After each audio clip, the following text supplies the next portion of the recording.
एक राजा आध्यात्मिक रूप से समर्पित था और वो लगातार लंबे समय से परमेश्वर से दर्शन मांग रहा था।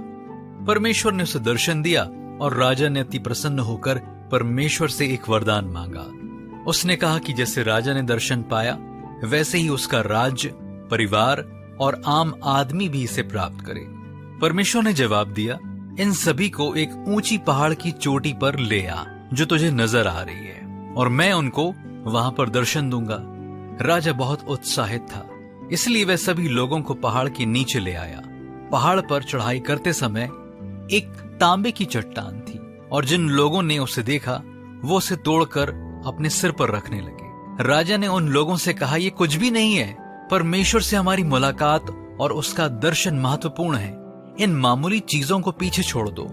उन लोगों ने उसकी बात नहीं मानी और राजा दूसरे लोगों के साथ चलता रहा।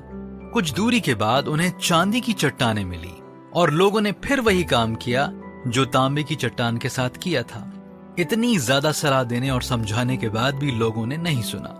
राजा कुछ और लोगों के साथ अपनी यात्रा को जारी रखता है और लोगों को पहाड़ पर एक भाग दिखाई दिया जिसमें सोना था। भीड़ का एक बड़ा हिस्सा, जिसमें राजा के कुछ रिश्तेदार भी थे, वे सब उस ओर चल दिए। अब राजा के साथ केवल रानी, राजा का मंत्री और सेनापति ही बचे थे।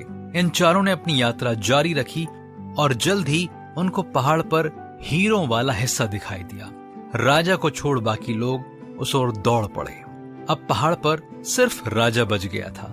परमेश्वर ने राजा से कहा, मैं उन लोगों को अपना दर्शन नहीं दे सकता जो संसार की वस्तुओं के पीछे लालची हैं। केवल वही लोग जो सोना, चांदी और तांबे के बहकावे में नहीं आए, केवल वही मुझे समझ सकेंगे। मत्ती 5:8 में लिखा है, धन्य हैं वे जिनके मन शुद्ध हैं, क्योंकि वे परमेश्वर को देखेंगे। क्या आज आपके अंदर ये इच्छा है कि आप परमेश्वर का दर्शन पाएं?